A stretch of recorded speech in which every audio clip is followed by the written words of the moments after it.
ബ്രദറിനോടും എല്ലാവരോടും ഈ various word of ഗോഡിന്റെ coordinator ആയ സിസ്റ്ററിനെയും സരിതസിനോടും കൂടെ കൂട്ടായ്മയിലുള്ള എല്ലാവരോടും ചേർന്ന് പിതാവിനെ സ്നേഹത്തോടെ വാരിയസ് വേർഡ് ഓഫ് ഗോഡിലേക്ക് ഞങ്ങൾ സ്വാഗതം ചെയ്യുന്നു. ഈശോ മിശിഹായ്ക്ക് സ്തുതിയായിരിക്കട്ടെ. പിതാവേ,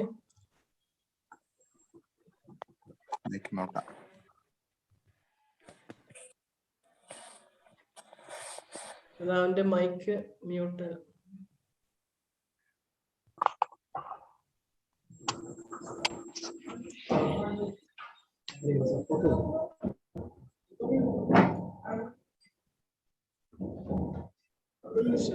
സ്തുതിയായിരിക്കട്ടെ പിതാവേ. സ്തുതിയായിരിക്കട്ടെ.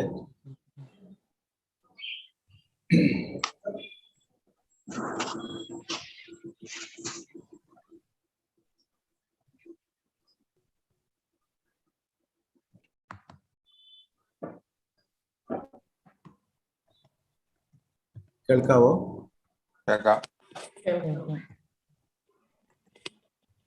എല്ലാവർക്കും മാതാവിന്റെ ജന്മതിരുനാളിന്റെ മംഗളങ്ങള് കൃത്യമായിട്ട് ആശംസിക്കുകയാണ്.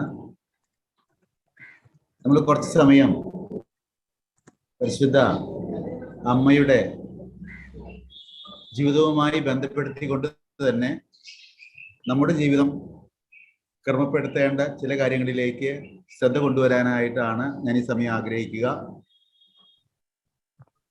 മാതാവ് ഉറച്ച വിശ്വാസമുള്ള ഒരു വ്യക്തിയായിരുന്നു.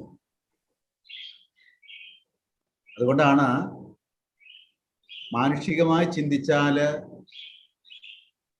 അസംഭവ്യമാണെന്ന് തോന്നുന്ന പല കാര്യങ്ങളിലും ദൈവത്തിൽ പൂർണ്ണമായിട്ട് വിശ്വസിച്ചുകൊണ്ട് ആശ്രയിച്ചുകൊണ്ട് ഇതാ കർത്താവിന്റെ ദാസി എന്ന അമ്മ പറഞ്ഞു.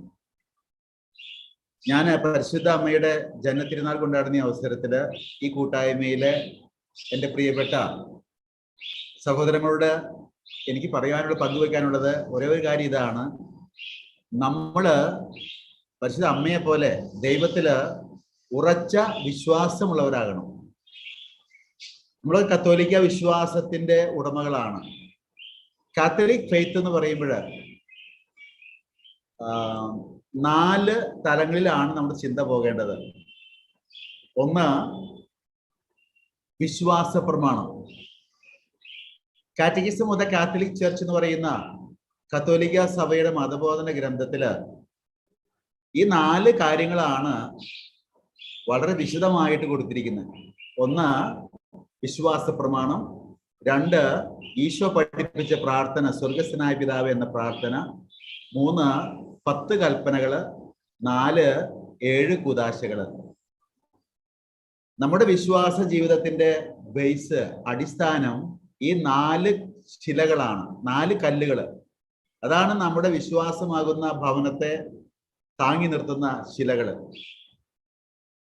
കത്തോലിക്ക സഭയുടെ മതബോധന ഗ്രന്ഥത്തില് catechism of the catholic church എന്ന് പറയുന്ന ഔദ്യോഗിക കത്തോലിക്ക സഭയുടെ വിശ്വാസ സംഹിതയില് ഈ 4 കാര്യങ്ങളെ കുറിച്ച് വിശദമായിട്ട് പ്രതിപാദിച്ചിരിക്കുന്നു. വിശ്വാസ പ്രമാണം, സ്വർഗസ്ഥനായ പിതാവ് എന്ന പ്രാർത്ഥന, 10 കൽപ്പനകള്, 7 കൂദാശകള്. പരിശുദ്ധ അമ്മയുടെ ജന്മതിരുനാളിന്റെ ഈ അവസരത്തില് വിശ്വാസത്തിന്റെ ഒരു മൂർത്തിഭാവമായിട്ട് ഞാൻ നോക്കിക്കാണുന്ന അമ്മയുടെ ജന്മതിരുനാൾ കൊണ്ടാടുന്ന അവസരത്തില് ഈ 4 തലങ്ങളില് കുറച്ച് സമയം നമ്മുടെ ചിന്തകൾ കൊണ്ടുവരാനായിട്ടാണ് ഞാൻ ആഗ്രഹിക്കുക. ആദ്യമായിട്ട് ഞാൻ വിശ്വാസ പ്രമാണം എടുക്കുകയാണ്. AD 325 നിക്കിയ സുനാദോസില്, AD 381 കോൺസ്റ്റാന്റിനോപ്പിൾ സുനാദോസില് രൂപം കൊണ്ട വിശ്വാസ പ്രമാണ പ്രാർത്ഥനയാണ് നാം കുർബാനയില് ചൊല്ലുന്നത്. ഒന്ന് ഓർത്ത് നോക്കണേ, എത്ര കൊല്ലം പഴക്കമുള്ളതാ? AD 325 നിക്കിയ സുനാദോസ്, AD 381 കോൺസ്റ്റാന്റിനോപ്പിൾ സുനാദോസ്. ഈ വിശ്വാസ പ്രമാണം രൂപം കൊള്ളാനായൊരു പ്രത്യേക പശ്ചാത്തലം ഉണ്ടായിരുന്നു. സഭയില്, ആദിമ സഭയില് കുറച്ച് പാഷാണ്ഡത, തെറ്റായ പഠനങ്ങൾ ഉടലെടുത്തു. നിങ്ങൾ കേട്ടിട്ടുണ്ടോ ആര്യനിസം? ആര്യസ് എന്ന് പറയുന്ന ഒരു അച്ഛൻ, ആള് നല്ല മിടുക്കന, നല്ല ധ്യാനഗുരുവാണ്. ആള് പറഞ്ഞു ഈശോ പരിപൂർണ മനുഷ്യനാണ്, ഈശോ പരിപൂർണ മനുഷ്യനാണ്, അച്ഛൻ ശക്തമായിട്ട് പറഞ്ഞു ഈശോ പരിപൂർണ മനുഷ്യനാണെന്ന് പറഞ്ഞിട്ട് പറഞ്ഞു ഈശോ പരിപൂർണ മനുഷ്യൻ മാത്രമാണെന്ന് പറഞ്ഞു. കളഞ്ഞില്ല എല്ലാം, ദൈവമല്ല എന്ന്. ആര്യനിസം, അച്ഛന്റെ കൂടെ കുറെ ആൾക്കാർ കൂടി, ഇവിടെ അങ്ങനെയാണല്ലോ, കുറെ പേര് അച്ഛന്റെ ഈ സിദ്ധാന്തത്തിലേക്ക് വന്നു. ആര്യനിസം. അപ്പൊ വേറൊരു സ്ഥലത്ത് വേറൊരു പാഷാണ്ഡത, തെറ്റായ പഠനം ഉടലെടുത്തു.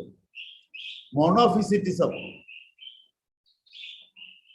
അവര് പറഞ്ഞു ഈശോ ദൈവമാണ്, ഈശോ ദൈവമാണ്, ഈശോ ദൈവം മാത്രമാണെന്ന് പറഞ്ഞു. ഈശോയിൽ മനുഷ്യത്വം ഇല്ല എന്ന് പറഞ്ഞു. മോണോഫിസിറ്റിസം, ഏക സ്വഭാവവാദം. അതും യേശുവിൽ ക്രിസ്തു മനുഷ്യനും ദൈവമാണല്ലോ, അപ്പൊ അതും തെറ്റായ വഴിക്ക് പോയി. ഇങ്ങനെ ആളുകള് വചനം വായിച്ചും വിശ്വാസകാര്യങ്ങൾ ചർച്ച ചെയ്തും വഴിതെറ്റി പോകുന്ന കണ്ടപ്പോഴ് നമ്മുടെ സഭാപിതാക്കന്മാരെല്ലാവരും ഒരുമിച്ച് കൂടി. അതിന് സുനാദോസ് എന്ന് പറയാ, സിനഡ്. അന്ന് സിനഡ് കൂടിക്കൊണ്ട് AD 325 നിക്കിയ സുനാദോസിലെ, നിക്കിയ സിനഡ് എന്ന് പറയും. നൈസേൻ, അവിടെ നൈസയിൽ വെച്ചിട്ട് നൈസേൻ ക്രീഡ് എന്ന് പറയുന്നത് അതുകൊണ്ടാണ്. അവർക്ക് അന്ന് രൂപം വിശ്വാസ പ്രമാണത്തെ. ഈ നിലയ്ക്ക് ആളുകള് വിശ്വാസ കാര്യങ്ങൾ ചർച്ച ചെയ്തു പോയാൽ ഓരോടത്ത് എത്തില്ല, അല്ലെങ്കിൽ ഓരോടത്ത് പോയി എത്തും. ഉടനെ തന്നെ നമ്മുടെ പിതാക്കന്മാരെല്ലാവരും കൂടി എന്താണ് ഈശോ പഠിപ്പിച്ചതെന്ന്, ഈശോയുടെ പഠനങ്ങൾ എന്താണെന്ന് നിർവചനമായിട്ട്, ഡെഫിനിഷനായിട്ട് അന്ന് എഴുതി വെച്ചു. അതാണ് നൈസിയൻ ക്രീഡ്, അതാണ് നിക്കിയ സുനാദോസിലെ വിശ്വാസ പ്രമാണം. അതാണ് 2000 വർഷങ്ങൾ പിന്നിട്ടിട്ടും നമ്മൾ ഇങ്ങനെ എല്ലാ ദിവസവും ആവർത്തിച്ച് ചൊല്ലിക്കൊണ്ടിരിക്കുന്നത്. തലമുറയായിട്ട് യേശുവിന്റെ പഠനങ്ങള് കൈമാറിക്കൊണ്ടിരിക്കുകയാണ്, ഒരു അണുവിട തെറ്റുകൂടാതെ. നിങ്ങൾക്കറിയാവോ, അതുകൊണ്ടാണ് ഈ നമ്മുടെ ആരാധനക്രമത്തില് കുർബാനയിലൊന്നും ഒരു വാക്ക് പോലും മാറ്റി ചെല്ലാനോ തിരുത്താനോ ഒരാൾക്കും, ഒരു അൽമായനും ഒരു സന്യസ്തർക്കും ഒരു മെത്രാനും അനുവാദമില്ല. അത് reserve to the Holy See ആണ്. മാർപ്പാപ്പയ്ക്ക് മാത്രമാണ് അതില് എന്തെങ്കിലും ഒരു തീരുമാനം എടുക്കാൻ അനുവാദമുള്ളൂ, അവകാശമുള്ളൂ. അത്രയും നിർബന്ധം പിടിക്കാൻ കാരണം എന്താണെന്നറിയാവോ? അത് പിതാവ് ഒന്ന് വ്യക്തമാക്കാം. 2 തലങ്ങളിലൂടെയാണ് യേശുവിന്റെ പഠനങ്ങള് തലമുറ തലമുറയായിട്ട് കൈമാറിക്കൊണ്ടിരിക്കുന്നത്. ഒന്ന് ബൈബിള്. ഈശോ പഠിപ്പിച്ച എല്ലാ കാര്യങ്ങളും ബൈബിളിൽ ഇല്ല. ഈശോ പഠിപ്പിച്ച കുറേയേറെ കാര്യങ്ങൾ ബൈബിളിലുണ്ട്. ഈശോ പഠിപ്പിച്ച കുറേയേറെ കാര്യങ്ങള് ബൈബിളിലൂടെ അല്ലാതെ സഭയുടെ ദൈവിക പാരമ്പര്യത്തിലൂടെ കൈമാറിക്കൊണ്ടിരിക്കുന്നുണ്ട്. സഭയുടെ ദൈവിക പാരമ്പര്യം, ഡിവൈൻ ട്രഡീഷൻ അല്ലെങ്കിൽ സേക്രഡ് ട്രഡീഷൻ. എക്ലസിയോളജി പഠിക്കുമ്പോഴ് സഭാശാസ്ത്രം പഠിപ്പിക്കുമ്പോഴ് ഈ കാര്യങ്ങളൊക്കെ വ്യക്തമായിട്ട് മനസ്സിലാക്കാൻ സാധിക്കും. 2 കാര്യങ്ങളാണ് നമ്മുടെ വിശ്വാസത്തിന്റെ ബേസ്. ഞാൻ 2 കാലും ചവിട്ടി വിശ്വാസത്തിൽ ഉറച്ചു നിൽക്കുന്നത് ഈ 2 ശിലകളിലാണ്. ഒന്ന് സേക്രഡ് ട്രഡീഷൻ, ഡിവൈൻ ട്രഡീഷൻ, സഭയുടെ ദൈവിക പാരമ്പര്യം എന്ന് പറഞ്ഞാൽ ബൈബിളിൽ ഇല്ലാത്ത ആരാധനക്രമത്തിലൂടെ, വിശ്വാസത്തിലൂടെ, ജീവിതശൈലിയിലൂടെ തലമുറ തലമുറയായിട്ട് കൈമാറി എൻ്റെ കയ്യിൽ നിന്ന് കിട്ടിയിരിക്കുന്നതും നാളെ ഞാൻ വരും തലമുറയ്ക്ക് കൈമാറുന്നതുമായിട്ടുള്ള സഭയുടെ ഔദ്യോഗികമായ പഠനങ്ങള്. അതിലൂടെ യേശുവിന്റെ പഠനങ്ങൾ കൈമാറി വരുന്നുണ്ട്. അത് ഒരു കല്ല്, എൻ്റെ ഒരു കാല് ഉറപ്പിച്ചിരിക്കുന്ന അവിടെയാണ്. ഒരു കത്തോലിക്ക വിശ്വാസിയാണെങ്കിൽ അവന്റെ ഒരു കാല് Sacred tradition, divine tradition of the catholic church, അതിലാണ് ചവിട്ടുറപ്പിച്ചിരിക്കുന്നത്. 2ാമത്തെ കാലാണ് ബൈബിളില് ചവിട്ടുറപ്പിക്കാൻ. എന്ന് പറയുമ്പോൾ ഞാൻ ബൈബിളിൽ ചവിട്ടി നിൽക്കണം എന്നല്ല പറയാം, നിങ്ങൾക്ക് മനസ്സിലാക്കാൻ തോന്നുന്നത് പിതാവ് ഉദ്ദേശിക്കുന്നത് എന്താണ്. നമ്മളെ താങ്ങി നിർത്തുന്നത് ബൈബിളാണ്, കർത്താവിന്റെ വചനങ്ങളാണ്. ബൈബിളിലൂടെ തീർച്ചയായിട്ടും ദൈവനിവേശിത ഗ്രന്ഥമാണ് ബൈബിള്. ഞാനതൊന്നും പറയേണ്ട കാര്യമില്ല, നമുക്ക് എല്ലാവർക്കും അറിയാം. അതിലൂടെ യേശുവിന്റെ പഠനങ്ങൾ കൈമാറിക്കൊണ്ടിരിക്കുന്നുണ്ട്. അപ്പോൾ നമ്മുടെ വിശ്വാസത്തിന് ആധാരമായിട്ടുള്ള സേക്രഡ് ട്രഡീഷൻ, ഹോളി ബൈബിൾ. അതുകൊണ്ടാണ് 2ാം വത്തിക്കാൻ കൗൺസില് ദൈ വെർബ് നമ്പർ 9 അതിൽ പറയുന്നുണ്ട്, ബൈബിളും സേക്രഡ് ട്രഡീഷനും ഈക്വലി ഇമ്പോർട്ടന്റ്. ഈക്വലി ഇമ്പോർട്ടന്റ് എന്ന് പറഞ്ഞാൽ എന്താ അർത്ഥം? തുല്യ പ്രാധാന്യം അർഹിക്കുന്നു. ഇന്ന് ചില വ്യക്തികള് അല്ലെങ്കിൽ ചില സഭാ വിഭാഗങ്ങള് സോളാ സ്ക്രിപ്റ്റൂര എന്നുള്ള പഠനങ്ങളുമായിട്ട് മുന്നേറുന്നുണ്ട്. അത് അവരുടെ ബോധ്യം. ബൈബിൾ ബൈബിൾ മാത്രം ഞാൻ വായിക്കുന്നു, അതിന്റെ വ്യാഖ്യാനം എനിക്ക് തോന്നുന്നത്. ആ ഭാഗം തന്നെ വേറൊരാൾ വായിക്കുന്നു, അതിന്റെ വ്യാഖ്യാനം ആൾക്ക് തോന്നുന്നത്. സോളാ സ്ക്രിപ്റ്റൂര, ബൈബിൾ ബൈബിൾ മാത്രം. പക്ഷെ കത്തോലിക്ക വിശ്വാസത്തിൽ അങ്ങനെയല്ല. കത്തോലിക്ക വിശ്വാസം അനുസരിച്ച് ബൈബിളും സഭയുടെ ദൈവിക പാരമ്പര്യവും ഈക്വലി ഇമ്പോർട്ടന്റ്. പരിശുദ്ധാത്മാവിനാൽ നയിക്കപ്പെടുന്ന സഭയിലൂടെ കർത്താവിന്റെ പഠനങ്ങൾ കൈമാറിക്കൊണ്ടിരിക്കുന്നു. 3 ഡിവൈൻ ട്രഡീഷൻ എന്ന് പറയുമ്പോൾ 3 കാര്യങ്ങൾ ഓർക്കണം. ഒന്ന്, ആരാധനക്രമം, ലിറ്റർജി. 2, ജീവിത ശൈലി, life style of the community. 3, അപ്പൊ ആരാധനക്രമത്തിലൂടെ, ജീവിത ശൈലിയിലൂടെ, ആരാധനക്രമത്തിൽ. അതുകൊണ്ടാണ് ഈ ആരാധനക്രമത്തിൽ ഒന്നും മാറ്റാൻ പാടില്ല എന്ന് പറയുന്നത് കേട്ടോ. മാർപ്പാപ്പയ്ക്ക് മാത്രമേ അതിന്റെ അന്തിമ അധികാരമുള്ളൂ. നമുക്കറിയാം,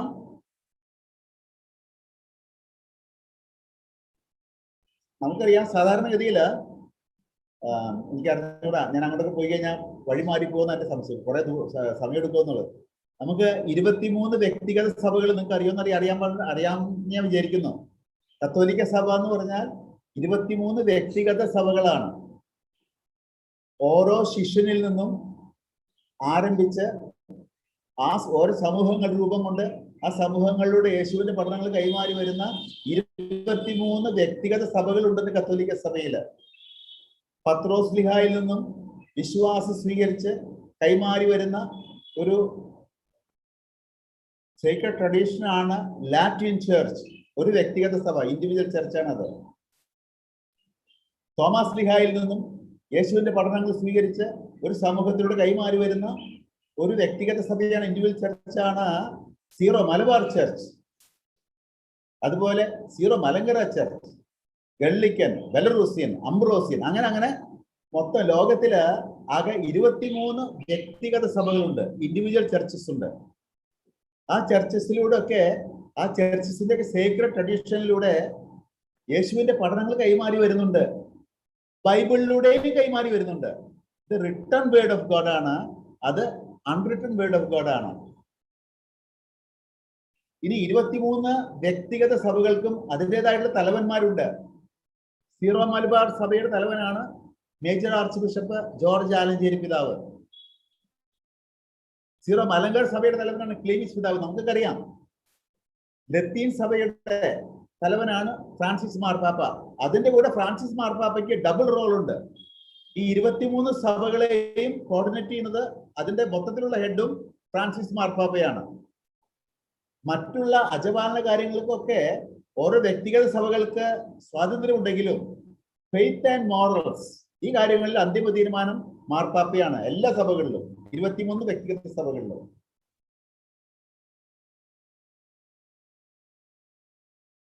അതുകൊണ്ടാണ് ആരാധനക്രമത്തിന്റെ കാര്യങ്ങളില്, ലിറ്ററേച്ചർ കാര്യങ്ങളില് ഒരു വാക്ക് പോലും മാറ്റണമെങ്കിൽ മാർപ്പാപ്പയുടെ അംഗീകാരം വേണം.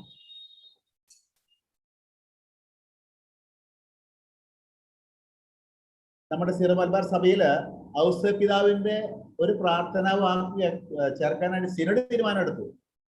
നമുക്ക് തീരുമാനമായില്ല. പിന്നെ മാർപ്പാപ്പയ്ക്ക് അയച്ചു കൊടുത്ത് മാർപ്പാപ്പയുടെ അംഗീകാരം കിട്ടിയതിന് ശേഷം എടുത്ത് നമ്മൾ സീറോ മലബാർ കുർബാനയില് താതിനും അതുപോലെ ആത്മജൻ എന്നുള്ള പാട്ടിന്റെ ഇടയ്ക്ക് കന്യാമറിയത്തെയും മാറി ഔസേപ്പിനെയും എന്നുള്ള വാക്ക് കൂട്ടിച്ചേർത്തിപ്പോ അത് ഈ പ്രോസസ്സൊക്കെ നടത്തിയിട്ടാ സിനഡിൽ തീരുമാനം എടുത്തു. പിന്നെ മാർപ്പാപ്പയ്ക്ക് അയച്ചു കൊടുത്തു, മാർപ്പാപ്പ അംഗീകാരം കൊടുത്തു. അപ്പോ ഞാൻ പറഞ്ഞു വന്ന ഇതാണ്, സേക്രഡ് ട്രഡീഷൻ എന്ന് പറഞ്ഞാൽ 3 കാര്യങ്ങൾ ചേർന്നതാണ്. Faith, liturgy, life style of A individual church. Zero Malabar സഭയുടെ വിശ്വാസം, ജീവിതശൈലി, ആരാധനക്രമം, ഇതിലൂടെ Sacred tradition of the individual church, zero Malabar Catholic church, അതിലൂടെ ഇങ്ങനെ കൈമാറി വരികയാണ് തലമുറയായിട്ട്. അത് വരും തലമുറയ്ക്ക് കൈമാറി കൊടുക്കുന്നു. ബൈബിൾ വായിച്ച് സഭയുടെ ദൈവിക പാരമ്പര്യത്തിൽ ചവിട്ടുറപ്പിച്ച് നിന്നുകൊണ്ട് വേണം വ്യാഖ്യാനിക്കാനും മനസ്സിലാക്കാനും, അല്ലെങ്കിൽ വഴിതെറ്റിപ്പോവും. മറക്കരുത്, ബൈബിൾ എടുത്ത് ഞാൻ വായിച്ചിട്ട് എനിക്ക് തോന്നിമാരി ഞാൻ വ്യാഖ്യാനിക്കാൻ തുടങ്ങി. അതിനല്ല എന്നെ ബിഷപ്പായിട്ട് വെച്ചിരിക്കുന്നത്. കത്തോലിക്ക സഭയുടെ തെറ്റുകൂടാതെ കൈമാറിക്കൊണ്ടിരിക്കുന്ന വിശ്വാസ പൈതൃകം കാത്തു സൂക്ഷിക്കാനും കൈമാറാനുള്ള ദൗത്യമാണ് ഒരു ബിഷപ്പിനുള്ളത്. അല്ലാണ്ട് വ്യക്തിപരമായിട്ട് എന്റെ തോന്നലുകൾ പറയാനുള്ള സമയമല്ല സഭ. ഏതൊരു വ്യക്തിക്ക് എങ്ങനെയാണ് ഉത്തരവാദിത്വം? ഞാൻ പറഞ്ഞു വരുന്നതാണ്, കത്തോലിക്ക സഭയുടെ മതബോധന ഗ്രന്ഥത്തില് 4 കാര്യങ്ങൾ പ്രതിപാദിക്കുന്ന വിശ്വാസത്തിന് അടിസ്ഥാനമായിട്ട്. വിശ്വാസ പ്രമാണം, സ്വർഗസ്ഥനായ പിതാവ് എന്ന പ്രാർത്ഥന, 10 കൽപ്പനകള്, 7 കുദാശകള്. അതില് വിശ്വാസ പ്രമാണം എന്നുള്ളത്, കുർബാനയിൽ ചെല്ലുന്ന വിശ്വാസ പ്രമാണം നൈസിയാൻ ക്രീഡ് AD 325 നിക്കിയ സുനാദോസിൽ വരുന്നതാണ്. ഈ സേക്രഡ് ട്രഡീഷനിലൂടെ, ലിറ്റർജിയിലൂടെ കൈമാറി വരുന്ന വിശ്വാസ പ്രമാണ പ്രാർത്ഥനയ്ക്കുള്ളില് എന്താണ് ഈശോ പഠിപ്പിച്ചതെന്ന്, ആദിമസഭ എങ്ങനെയാണത് മനസ്സിലാക്കിയതെന്ന് നിർവചനമായിട്ട് എഴുതിയിട്ടിരിക്കുകയാണ്. കാരണം അല്ലെങ്കിൽ ആദിമസഭയിൽ ഉണ്ടായ പോലെ ഓരോരുത്തരും അതും ഇതും പറഞ്ഞ് നല്ലൊരു ആര്യൂസ് ധ്യാനം ഗുരു വന്നപ്പോഴ് ഈശോ ദൈവമല്ലെന്ന് പറഞ്ഞു. വേറൊരു മൊണോഫിസിറ്റിക്സ് നേതാവ് വന്നപ്പോഴ് ഈശോ മനുഷ്യനല്ലെന്ന് പറഞ്ഞു. ഇങ്ങനെയൊക്കെ വഴിതെറ്റി പോകാതിരിക്കാനായിട്ടാണ് സഭയിൽ ഈ സംവിധാനങ്ങള്, പരിശുദ്ധാത്മാവിനെ നയിക്കപ്പെടുന്ന സഭയില് ഈ സംവിധാനങ്ങള് ഒരുക്കപ്പെട്ടിരിക്കുന്നത്.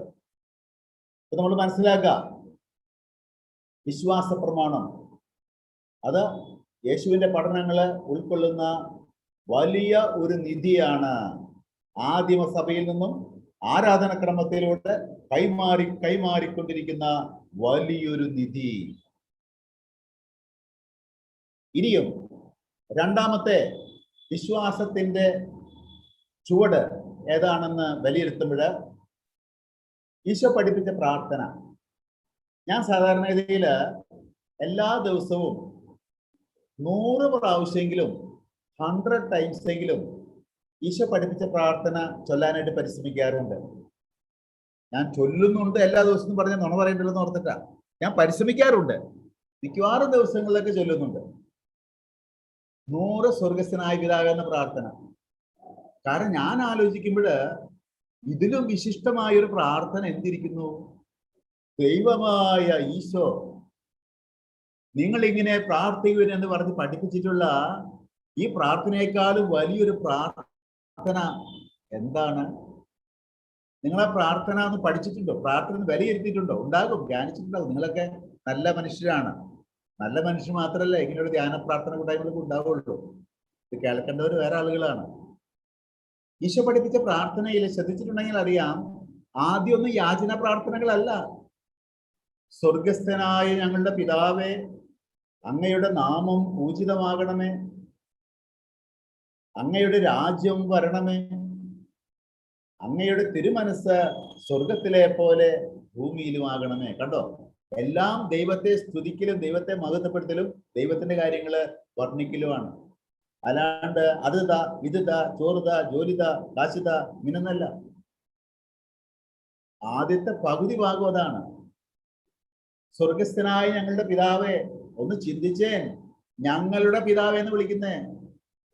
നമ്മുടെ വീട്ടിലുള്ള മക്കളൊക്കെ ഒരുമിച്ചാണ് അപ്പ, ഞങ്ങളുടെ അപ്പ എന്ന് വിളിക്കുള്ളൂ. അല്ലെങ്കിൽ നാട്ടുകാർ കൂടി അപ്പ എന്ന് വിളിക്കില്ല ഒരാള്. നമ്മള് സ്വർഗസ്ഥനായ ഞങ്ങളുടെ പിതാവേ എന്ന് വിളിക്കുന്ന എല്ലാവരും അപ്പനായ ദൈവത്തിന്റെ മക്കളാണെന്നും, മക്കളാണെങ്കിൽ സഹോദരി സഹോദരന്മാരാണെന്നും, സഹോദരി സഹോദരന്മാരാണെങ്കിൽ മറ്റുള്ളവരെ സഹായിക്കാൻ കടപ്പെട്ടവരുമാണെന്നാണ് സൂചന. നമ്മള് സീറോ മലബാർ സഭയുടെ കുർബാനയില് ആമുഖ ശുശ്രൂഷയിൽ നമ്മള് സ്വർഗസ്ഥനായ ഞങ്ങളുടെ പിതാവ് എന്ന പ്രാർത്ഥന ചൊല്ലുന്നുണ്ട്. ഈശോ പറഞ്ഞില്ലേ, സിയോൻ ശാലയിൽ വെച്ച് കുർബാന സ്ഥാപിച്ചപ്പോഴ് ഇതെന്റെ ശരീരമാകുന്നു, ഇതിന്റെ രക്തമാകുന്നു, നിങ്ങൾ ഇത് വാങ്ങി ഭക്ഷിക്കുവിൻ, പാനം ചെയ്യുവിൻ. ഈ ശരീരവും രക്തവും ഭക്ഷിക്കുകയും പാനം ചെയ്യുന്നവർക്ക് ഒരു നിബന്ധന ഈശോ പറഞ്ഞിട്ടുണ്ട്, മറക്കരുത്.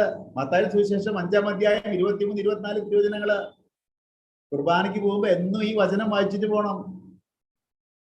നീ ബലിയർപ്പിക്കാൻ ബലിപീഠത്തെങ്കിലേക്ക് അണയുമ്പോഴ് നിന്നോട് ആർക്കെങ്കിലും വിരോധമുണ്ടെന്ന് തോന്നുന്നുണ്ടെങ്കിൽ ബലിവസ്തുക്കളൊക്കെ അവിടെ വെക്ക്. ആദ്യം പോയി അവനുമായി രമ്യപ്പെട്ടുക, എന്നിട്ട് മതി എനിക്ക് നിന്റെ ബലി. നിനക്ക് ആരോടെങ്കിലും വൈരാഗ്യം ഉണ്ടെങ്കിൽ അല്ല. ഒന്ന് ശ്രദ്ധിച്ചു നോക്കിയേ. നിന്നോട് ആർക്കെങ്കിലും വിരോധമുണ്ടെങ്കിലും അല്ല. നിന്നോട് ആർക്കെങ്കിലും വിരോധമുണ്ടെന്ന് തോന്നുന്നുണ്ടെങ്കിൽ നീ ബലി അർപ്പിക്കാൻ പാടില്ല. ബലിവസ്തുക്കളൊക്കെ അവിടെ വെക്കുക, ആ പോയി അവനുമായി രമ്യപ്പെട്ടുക എന്നാണ് ഈശോ പഠിപ്പിക്കുക തിരുവചനങ്ങളിലൂടെ. മറക്കരുത്.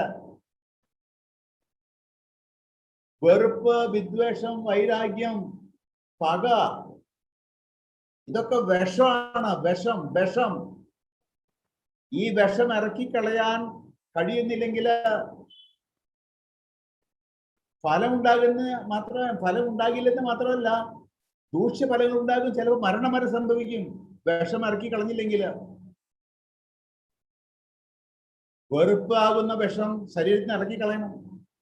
വിദ്വേഷമാകുന്ന വിഷം ശരീരത്തിന് ഇറക്കി കളയണം. പക ഒക്കെ കളയണം. വെറുപ്പും വിദ്വേഷം കളയാതെ ബലി അർപ്പിക്കാൻ പാടില്ലെന്ന് ഈശോ പറയുന്നു. അതുകൊണ്ടാണ് കുർബാനയുടെ ആമുഖ ശുശ്രൂഷയില് ഒരുമിച്ച് നിന്നുകൊണ്ട് വിളിക്കുകയാണ്, സ്വർഗസ്ഥനായ ഞങ്ങളുടെ പിതാവേ അപ്പാന്ന് ഒരുമിച്ച് വിളിക്കുക എന്ന് പറയുമ്പോൾ പരസ്യമായിട്ട് പ്രഖ്യാപിക്കുകയാണ്. അപ്പാ എന്ന് വിളിക്കുന്ന ഞങ്ങൾ എല്ലാവരും നിന്റെ മക്കളാണ്, സഹോദരങ്ങളാണ്, സ്നേഹമുള്ളവരാണ്, വെറുപ്പ് വൈരാഗ്യമില്ലാത്തവരാണെന്ന് പ്രഖ്യാപിക്കുകയാണ് കുർബാനയുടെ മുമ്പിൽ. കാരണം ഈശോ പറഞ്ഞിട്ടുണ്ട്, അനുരഞ്ജിതരാകാതെ ബലി അർപ്പിക്കാൻ പാടില്ല എന്ന്. കണ്ടോ? ഈശോ പഠിപ്പിച്ച പ്രാർത്ഥന തുടങ്ങുമ്പോ തന്നെ എന്റെ മനസ്സിലെ വെറുപ്പും വൈരാഗ്യവും നീക്കിക്കളയാതെ എനിക്ക് ആ പ്രാർത്ഥന തുടങ്ങാൻ പറ്റത്തില്ല.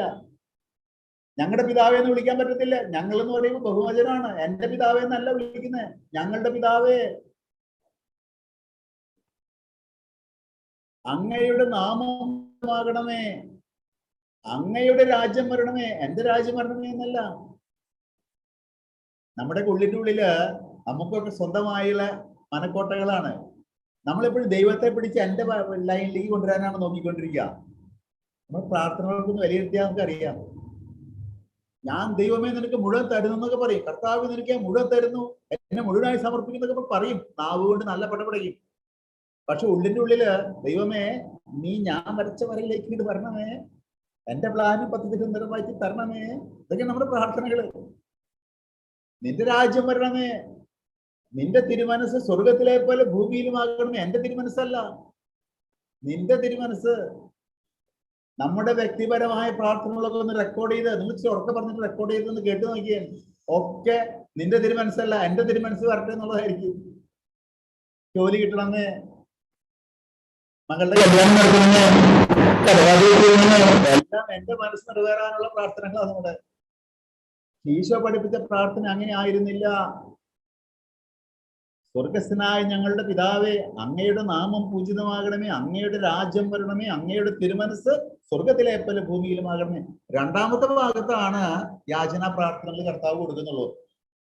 അതിനൊരു താഴ്ന്ന സ്ഥാനമേ ഉള്ളൂ പ്രാർത്ഥനയിൽ, യാചന പ്രാർത്ഥനകൾ. കാരണം ദൈവത്തിന് അറിയാം നമുക്ക് എന്താ വേണ്ടതെന്ന്. ഒരു നല്ല അപ്പൻ അറിഞ്ഞൂടെ മക്കൾക്ക് എന്താ വേണ്ടതെന്ന്? എനിക്കത് വേണം, എനിക്ക് പേന വേണം, പെൻസിൽ വേണം എന്നൊക്കെ പറഞ്ഞില്ലെങ്കിൽ അപ്പനെ അറിയാം. നീ പറയുമ്പോൾ അതൊരു ആശ്രയം അപ്പനിൽ വെക്കുമ്പോൾ സന്തോഷം. പ്രാർത്ഥനയുടെ തലത്തില് യാചന പ്രാർത്ഥന നല്ലതാ, ഒരു ആശ്രയബോധം പ്രകടമാക്കാനായിട്ട്. ദൈവത്തിന് അറിയാത്തതുകൊണ്ട് പറഞ്ഞു കൊടുക്കണമെന്നല്ല തോന്നുന്നു. ഇനി ആ പ്രാർത്ഥന ഭാഗം തന്നെ എടുത്തേ. അന്നന്ന് വേണ്ട ആഹാരം ഇന്ന് എനിക്ക് തരണമേ, അന്നന്ന് വേണ്ട ആഹാരം ഇന്ന് എനിക്ക് തരണമേ. അങ്ങനെയാണോ പൈസ പഠിപ്പിച്ച്? അന്നന്ന് വേണ്ട ആഹാരം ഇന്ന് ഞങ്ങൾക്ക് തരണമേ. ഞാൻ ഉച്ചയ്ക്ക് ഇരുന്ന് നല്ല പടപടച്ചിട്ട് നല്ല ബിരിയാണി കടിച്ചിട്ട് എന്റെ അടുത്ത് പട്ടിണി കിടക്കുന്ന ഒരാളെ പറ്റി ചിന്തിക്കാതെ ഞാൻ വിളിച്ച് പ്രാർത്ഥിക്കാന്ന് ഇരിക്കുക. അന്നന്ന് വേണ്ട ആഹാരം ഇന്ന് ഞങ്ങൾക്ക് തരണമേ. കർത്താവ് തിരിച്ചു ചോദിക്കും, എടാ നിന്റെ അടുത്ത് കിടത്ത് പട്ടിണി കിടക്കുന്നവന് നീ ശ്രദ്ധിച്ചോ? ഞങ്ങൾക്ക് തരണം, അന്നന്ന് വേണ്ട ആഹാരം ഞങ്ങൾക്ക് തരണമെന്ന് പ്രാർത്ഥിക്കുന്ന നിനക്ക് കടമയില്ലേ? അവനും കൂടി ഭക്ഷണം കിട്ടിയെന്ന് ഉറപ്പുവരുത്താൻ. നീ തന്നെ ഫുൾ സാപ്പാട് അടിച്ച് എണീറ്റ് ക്യാമ്പൊക്കെ വിട്ട് പോവാണ്. നിനക്ക് എന്ത് യോഗ്യതയുണ്ട് ഈ പ്രാർത്ഥന ചെല്ലാനായിട്ട്? ഈശോ ചോദിക്കില്ലേ തിരിച്ച്? എന്താ ഈശോയുടെ മറു ചോദ്യങ്ങൾ കേൾക്കാതെ നമ്മള്? അന്നന്ന് വേണ്ട ആഹാരം ഇന്ന് ഞങ്ങൾക്ക് തരണമേ. ഭക്ഷണം കിട്ടാത്തവന് ഭക്ഷണം കൊടുക്കാനായിട്ട് നമുക്ക് ശ്രദ്ധ ചെലുത്തണം, നാം ശ്രദ്ധ ചെലുത്തിയിരിക്കണം ഈ പകർച്ചവ്യാധിയുടെ കാലഘട്ടങ്ങളിൽ. ഞാൻ ചെന്നൈയിലാണ് ഇപ്പൊ, നിങ്ങൾക്കറിയാം. വണ്ടിയില് ഉച്ചനേരത്ത് പാൻഡമിക് സിറ്റുവേഷനില് ഭക്ഷണപ്പൊതികളും കൊണ്ട് ഇവിടുത്തെ അൽമായരും അച്ഛന്മാരൊക്കെ പോകുമ്പോൾ ഞാനും ഇടയ്ക്ക് പോയിരുന്നു. ഞാനും പൊതിങ്ങനെ റോഡ് സൈഡിൽ ഇരിക്കുന്ന ആൾക്കാർക്ക് വിതരണം ചെയ്യാൻ ഞാനും പോയി. വലിയൊരു സന്തോഷം ഉണ്ടാകുന്ന കാര്യമാണത്. ഭക്ഷണം കഴിക്കുന്നതിനേക്കാളും സന്തോഷം ഭക്ഷണം മറ്റുള്ളവർക്ക് കഴിക്കാൻ കൊടുക്കുമ്പോഴാണ്. ആ ഒരു സന്തോഷം വയറും മനസ്സും ഒക്കെ നിറയുന്ന ഒരു സന്തോഷമാണത്. നിങ്ങള് അവസാനത്തെ വിധിവാചകം ബൈബിളിൽ വായിച്ചിട്ടുണ്ടോ? ഇത് വായിക്കുന്ന നല്ലതാ. കർത്താവ് ചോദിക്കുകയാണ്, ഈ എളിയവരിൽ ഒരുവന് ചെയ്തപ്പോൾ എനിക്ക് തന്നെയാണ് ചെയ്തതെന്ന് പറഞ്ഞിട്ട് ഈശോ ചോദിക്കുകയാണ്, എനിക്ക് വിശന്നോ, നിങ്ങൾ എനിക്ക് ആഹാരം തന്നോ? എനിക്ക് ദാഹിച്ചു, നിങ്ങൾ കുടിക്കാൻ തന്നോ? കൊണ്ട ചോദ്യമാണോ നോക്ക്. ഞാൻ ഈ അവശനായി കിടക്കുന്ന ആൾക്ക് ഭക്ഷണം കൊടുത്തിട്ടില്ലെങ്കിൽ അന്ത്യവിധിയുടെ ദിവസത്തിൽ എന്നെ നിർത്തിപ്പൊരിക്കും, നിന്നെയും നിർത്തിപ്പൊരിക്കും. അത് പറയാൻ കാരണം എന്താണെന്നറിയാമോ? ധനവാന്റെയും ലാസറിന്റെയും ഉപമ വായിച്ചിട്ടുണ്ടോ? ഒന്ന് വായിച്ചു നോക്കുന്നത് നല്ലതാ. ഇടയ്ക്ക് ആ ധനവാൻ എന്ത് തെറ്റ് ചെയ്തേ? അവൻ വല്ല ദ്രോഹം ചെയ്തോ? ഒരു ദ്രോഹവും ചെയ്തില്ല. അവനവന്റെ വീട്ടിൽ സുഭിക്ഷമായിട്ട് ഭക്ഷണം കഴിച്ച് ജീവിച്ചു, ചെമന്ന പട്ടൊക്കെ ധരിച്ചു തന്നെ ഇരുന്നു, വേറെ ഒന്നും ചെയ്തില്ല. പക്ഷെ അവന്റെ പടിവാതിൽക്കൽ ദരിദ്രനായ ലാസർ കടന്നിരുന്നു. അത് ലാസറിന്റെ പ്രശ്നമല്ലേ, ധനവാന്റെ എന്ത് പ്രശ്നം? പക്ഷേ ഈശോ അവതരിപ്പിക്കുന്ന ധനവാന്റെയും ലാസറിന്റെയും ഉപമയില് ഈ ധനവാനെ തീയിലിട്ട് ചുട്ടു പൊള്ളിക്കുന്നതായിട്ട് കാണുന്നേ. പടിവാതിൽ കിടക്കുന്ന ലാസറിനെ തിരിഞ്ഞു നോക്കാത്ത ഒരേ ഒരു കുറ്റം. പാവപ്പെട്ടവനെ സഹായിക്കാതെ വന്നാൽ, അർഹതപ്പെട്ടവന് അന്നം കൊടുക്കാതിരുന്നാൽ അതിന് ശക്തമായിട്ടടിക്കുന്ന തമ്പുരാനാണ് നമ്മുടെ തമ്പുരാൻ എന്ന ഈശോയുടെ ധനവാന്റെയും ലാസറിന്റെ ഉപമയില് വളരെ വ്യക്തമാക്കുന്നുണ്ട്. ഇപ്പൊ നമ്മൾ പ്രാർത്ഥന കൂട്ടായ്മയെന്ന് എനിക്കറിയാം. പ്രവർത്തനങ്ങളിൽ ഊന്നി നിൽക്കുന്ന പ്രാർത്ഥനയ്ക്ക് പ്രസക്തിയുള്ളൂ. പ്രാർത്ഥന വേണം, ബൈബിൾ വായന വേണം. കർത്താവ് പറഞ്ഞ കാര്യങ്ങൾ പ്രാവർത്തികമാക്കുന്നില്ലെങ്കിൽ ഇതൊക്കെ അർത്ഥമില്ല. അതുകൊണ്ട് സാധിക്കുന്ന രീതിയിൽ അണ്ണാറക്കണ്ണനും തന്നാലായത്. നിനക്ക് ഈ ലോകത്തിലെ പ്രശ്നങ്ങൾ തീർക്കാൻ പറ്റില്ല, എനിക്കറിയാം. ഇവിടെ ചെന്നൈയിൽ എന്തുമാത്രം പ്രശ്നങ്ങൾ എനിക്കൊന്നും തീർക്കാൻ പറ്റത്തില്ല. എൻ്റെ അടുത്ത് കിടക്കുന്ന ഞാൻ കാണുന്ന ഒരാൾക്ക് സഹായം കൊടുക്കുക, എനിക്കതേ പറ്റുള്ളൂ. പക്ഷെ ഞാൻ ചെയ്തിരിക്കണം.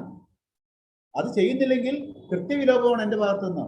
ഞാൻ എന്ത് മെത്രാനാന്ന് പറഞ്ഞിട്ട് കാര്യമില്ല, കത്തോലിക്കലാന്ന് പറഞ്ഞിട്ട് കാര്യമില്ല. യേശു എന്നെ ചുട്ടിക്കരിക്കുന്നതാണ് ലാസറിന്റെയും ധനവാന്റെയും ഉപമയിലൂടെ വ്യക്തമാക്കി തരിക. അതുകൊണ്ട് ഈശോ പഠിപ്പിച്ച പ്രാർത്ഥനയില് അന്നു വേണ്ട ആഹാരം ഇന്ന് ഞങ്ങൾക്ക് തരണമേ. ആ ഞങ്ങൾ എന്ന് പറയുമ്പോൾ നിങ്ങള് വീട്ടിൽ പ്രാർത്ഥനയിൽ ഞങ്ങൾക്ക് നിന്ന് ശബ്ദം കൂട്ടി പറഞ്ഞു, ബഹുവചനമാണെന്നുള്ള കാര്യം തിരിച്ചറിയാനായിട്ട്. ഞങ്ങൾ എന്ന് പറയുമ്പോൾ വീട്ടിലുള്ള ആളുകൾ മാത്രമല്ല ഉദ്ദേശിക്കുന്നത്. ഞങ്ങൾ എന്ന് പറഞ്ഞാൽ കുറേ വിശാലമാണ്. എല്ലാവരും, ജാതി മത ഭേദമന്യേ. ഈശോ ഒരിക്കലും ക്രിസ്ത്യാനിയെ സഹായിക്കുമെന്ന് പറഞ്ഞിട്ടില്ല. ജാതി മത ഭേദമന്യേ അവശത അനുഭവിക്കുന്ന സഹായിക്കണം. അതിനാണ് ഈശോ ആഹ്വാനം ചെയ്യുന്നത്.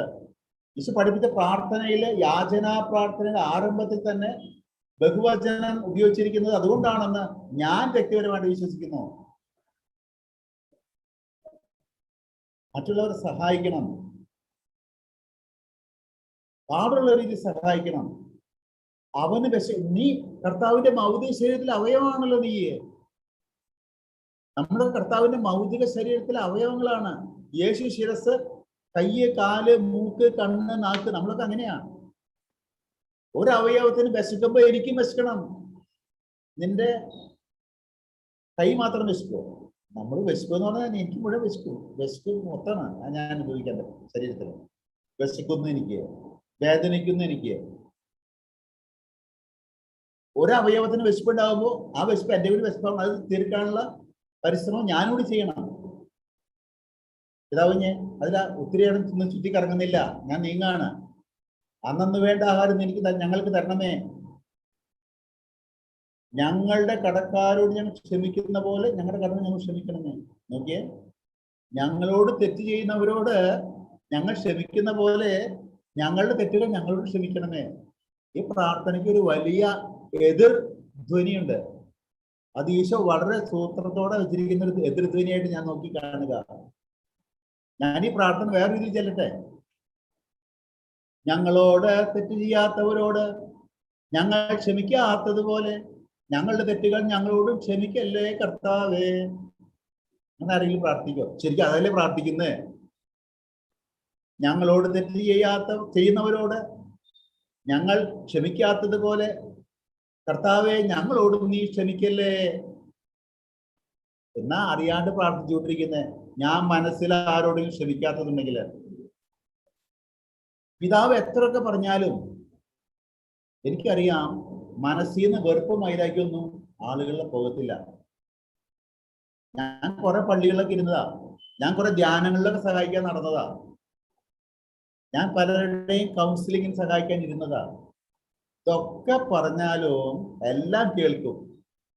എന്നിട്ട് പറയും, ദൈവം എനിക്ക് 2 ചെവികൾ തന്നിട്ടുണ്ടല്ലോ, ഒരു ചെവിയിലൂടെ ഞാൻ കേൾക്കും, ആ ചെവിയിലൂടെ ഞാൻ പുറത്തേക്ക് വിടും. ഒരു മാറ്റവും വരുന്നില്ല. പലപ്പോഴും ധ്യാനങ്ങൾ കുറെ കൂടും, അവിടെ ഇരിക്കുമ്പോ നല്ല മൂച്ച, പുറത്തേക്ക് വരുമ്പോ പോയി.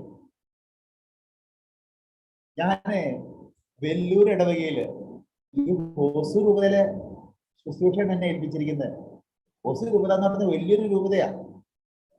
ഒരു 100-500 കിലോമീറ്റർ ദൂരമുണ്ട്, 500 കിലോമീറ്ററോളം അതിൽ കൂടുതലുണ്ട്. ഞാൻ എല്ലാ സ്ഥലത്തും യാത്ര ചെയ്ത് നമ്മുടെ എല്ലാ വീടുകളിലും തന്നെ വീട് ബന്ധത്തിനും നടത്തി. കൊറോണയ്ക്ക് മുമ്പായിട്ട് തന്നെ 1-2 വർഷം കൊണ്ട് എല്ലാ ദിവസവും പോവുമായിരുന്നു വീടുകളൊക്കെ പരിചയപ്പെടാനായിട്ട്.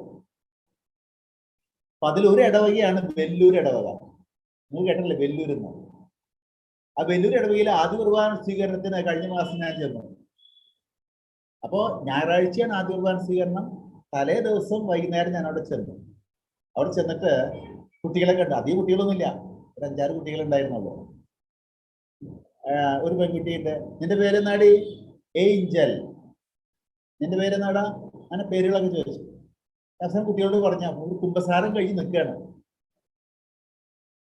മക്കളെ, നിങ്ങളെല്ലാവരും ആ പെൺകുട്ടിയെ പോലെ ആകണം ഞാൻ പറയുന്നില്ല, ആ പെൺകുട്ടിയുടെ പേര് പോലെ ആകണം എന്ന് പറഞ്ഞിട്ട് ഞാൻ പറഞ്ഞു, നിങ്ങളെല്ലാവരും ഇന്ന് മുതല് ഏഞ്ചൽമാരാകണം എന്ന് പറഞ്ഞ മാലാഖമാര്.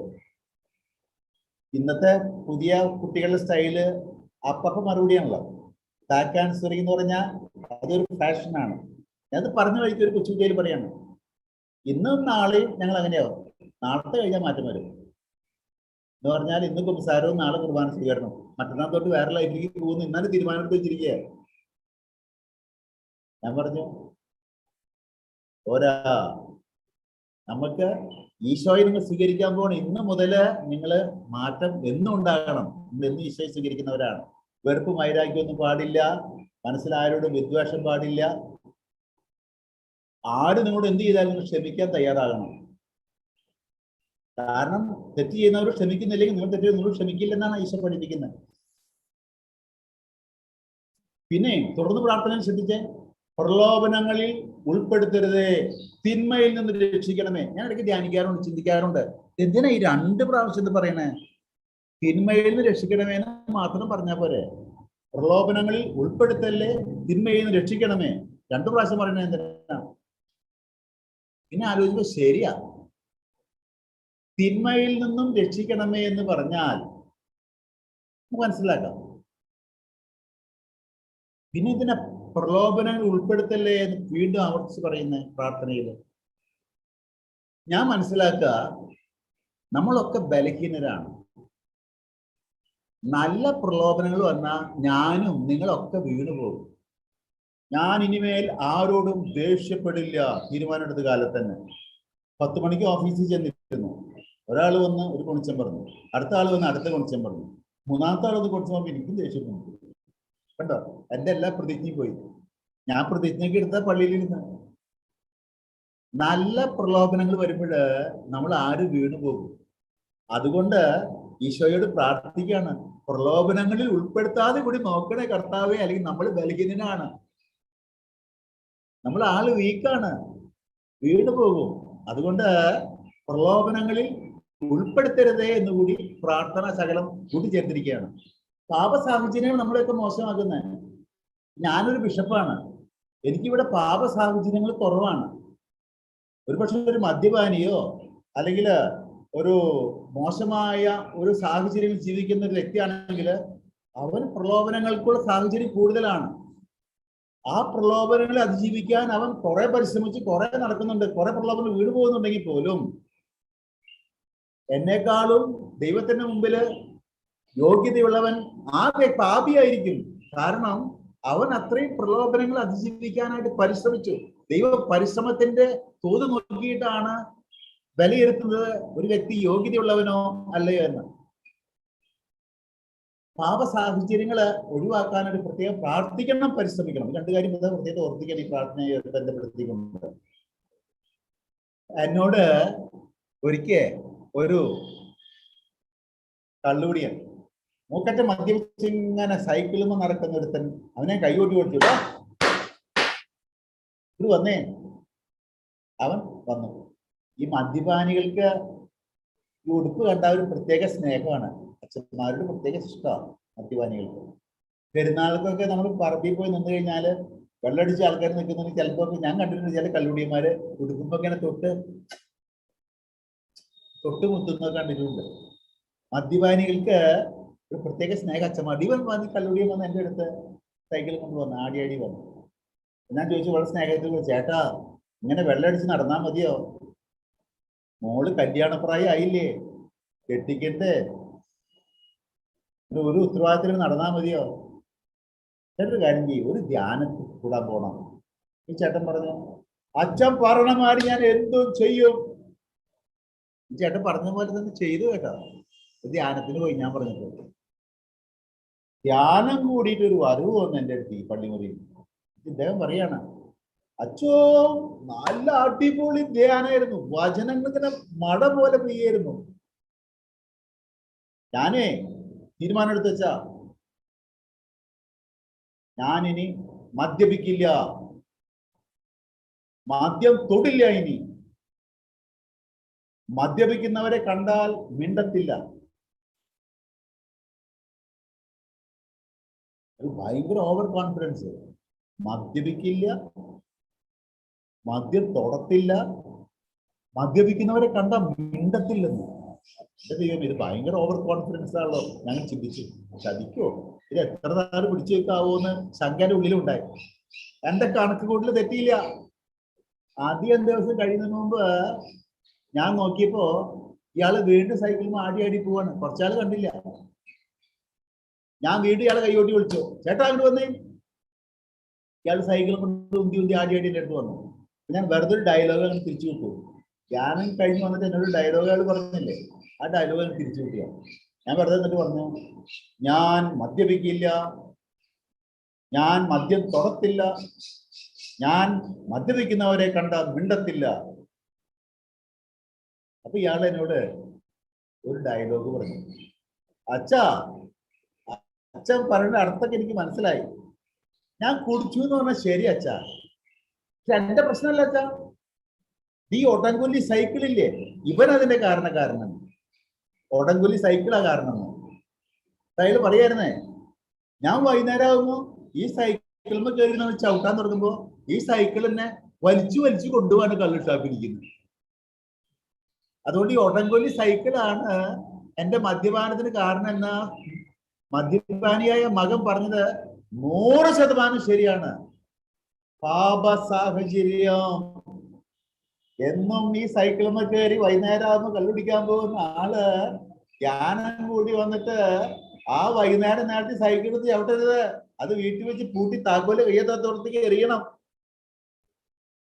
ആ സാഹചര്യത്തിലേക്ക് വീണ്ടും വന്നാൽ അത് എന്നെ വലിച്ചു അങ്ങോട്ട് തന്നെ കൊണ്ടുപോകും.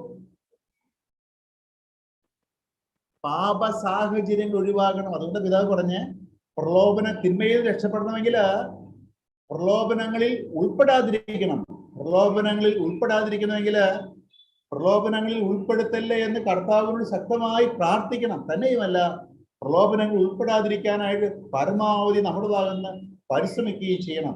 അപ്പോഴാണ് തിന്മ വെടിഞ്ഞ് വൈരാഗ്യവും വിദ്വേഷവും വെടിഞ്ഞ് എന്നെ ദ്രോഹിക്കുന്നവരോട് ക്ഷമിച്ച് വിശക്കുന്ന മറ്റുള്ളവർക്ക് കൂടി ഭക്ഷണം കൊടുത്ത് ഞങ്ങൾക്ക് എല്ലാവർക്കും ഭക്ഷണം കൊടുക്കുന്ന ഒരവസ്ഥയിലേക്ക് വന്ന് ദൈവത്തിന്റെ തിരുച്ചിത്തം ഈ ഭൂമിയിൽ സംജാതമാക്കിക്കൊണ്ട് ദൈവത്തിന്റെ രാജ്യം വരാനും ദൈവത്തിന്റെ നാമത്തിന് മഹത്വം ഉണ്ടാകാനും അങ്ങനെ സ്വർഗസ്ഥനായ പിതാവിന്റെ മക്കളായി നമുക്കെല്ലാവർക്കും ഈ ജീവിതത്തിൽ സന്തോഷത്തോടെ കഴിയുവാനും സാധിക്കുകയുള്ളൂ എന്നാണ് ഈശോ പഠിപ്പിച്ച പ്രാർത്ഥന നമുക്ക് വ്യക്തമാക്കി തരിക.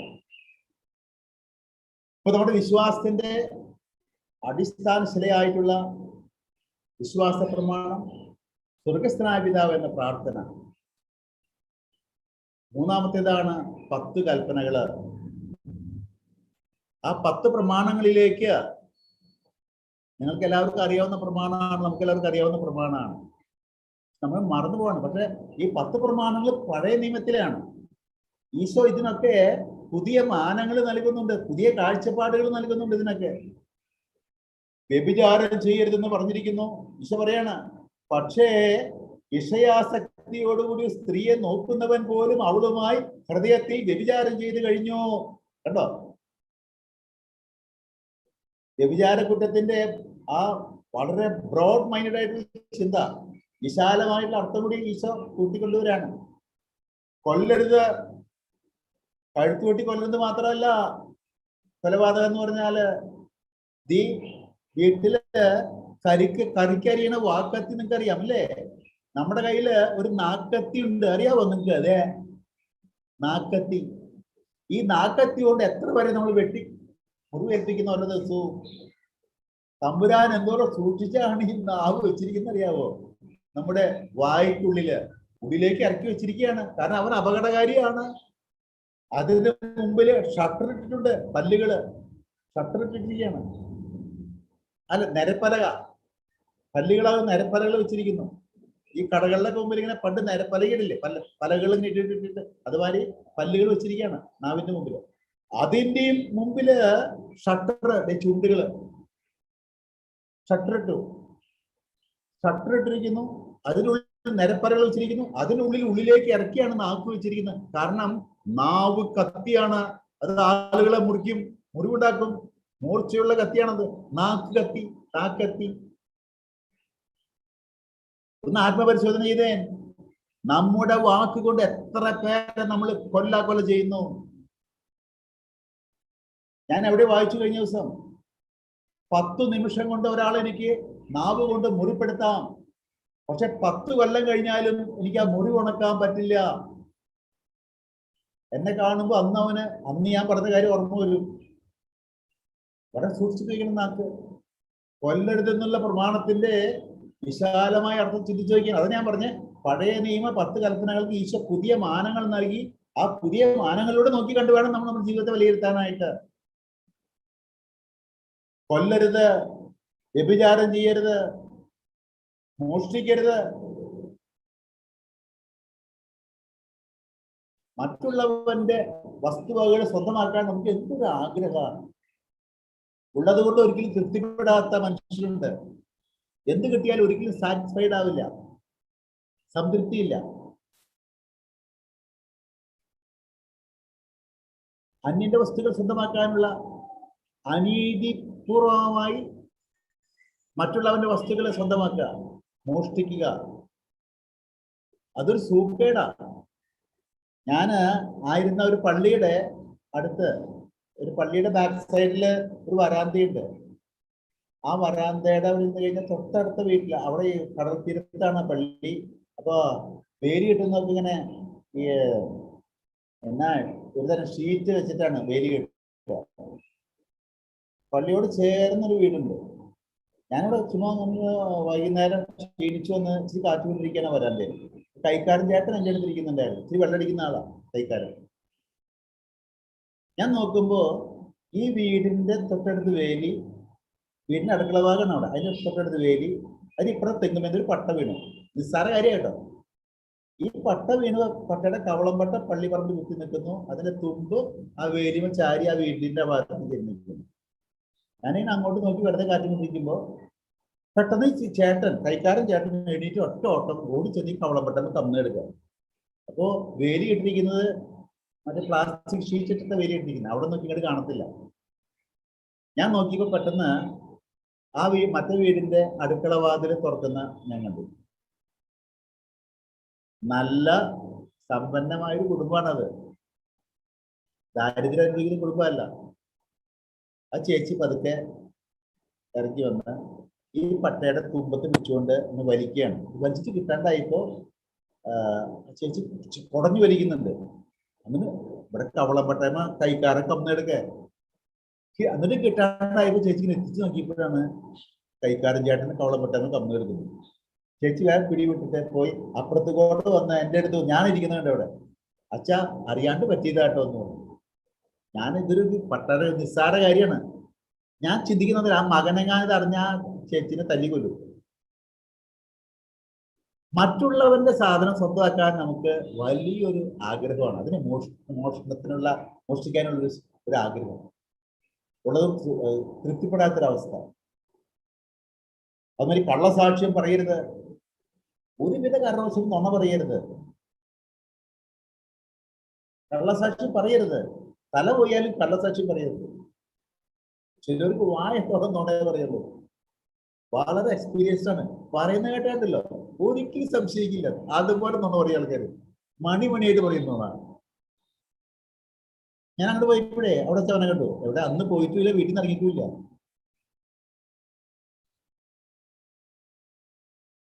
നുണ പറയരുത്, കള്ളസാക്ഷ്യം പറയരുത്.